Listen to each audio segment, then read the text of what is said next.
The Limelight Church will be getting some new spotlights. Broadway producer Hunter Arnold, director Michael Arden, and film distributor Roadside Attractions have teamed up to transform the historic venue into a legitimate theater. We believe that this is the most beautiful building in Manhattan, and what we would like to do is create a very kind of cultural institution where we can present high-quality entertainment, stated Scott Moore, the marketing director at Arnold's production company. According to the blueprints, the new theater will have a circular stage with about 320 seats spread across 2 levels. The 21,000 square foot space will also offer 4 bars for theatergoers, and dressing rooms for the performers will be built on the 3rd floor of the building. Marvel Architects, which renovated the Lyric Theater for Harry Potter and the Cursed Child and turned an old tobacco warehouse in Brooklyn into the St. Anne's Warehouse Theater, has signed on to oversee the project. It would be the 2nd theater in Arnold's growing real estate portfolio, as he also prepares to open an immersive theater underneath the Waterloo train station in London next year. The 6th Avenue site is best known as the former location of Limelight.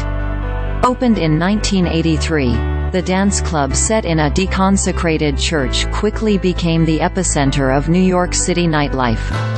With rowdy raves and eccentric crowds, it was a place where people who were freaks in school could come and reinvent themselves or dress up in their sister's clothes or just be what they wanted to be, recalled columnist Michael Musto. But, when Rudy Giuliani was elected mayor of New York City in 1994, he set his sights on shutting certain nightclubs as a part of his "Quality of Life" campaign.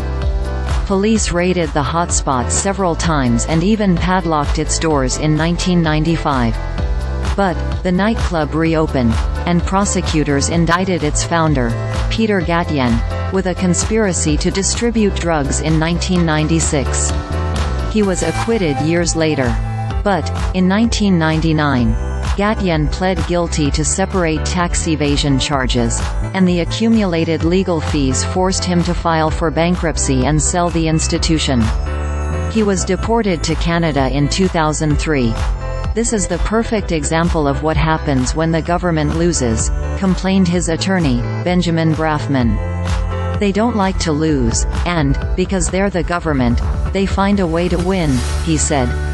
Former New York City Mayor Ed Koch even once warned Giuliani that he was pursuing Gatien, like Inspector Javert, from Les Misérables, with an intensity that's not acceptable. Giuliani looked at Koch. "Who is Inspector Javert?" he asked. The nightclub closed in 2007, and the historic building was repurposed as a marketplace and then as a couple of fitness centers. To go from a place of worship to a place of sin to a marketplace to now a gym, it's outrageous and creative, described one former tenant.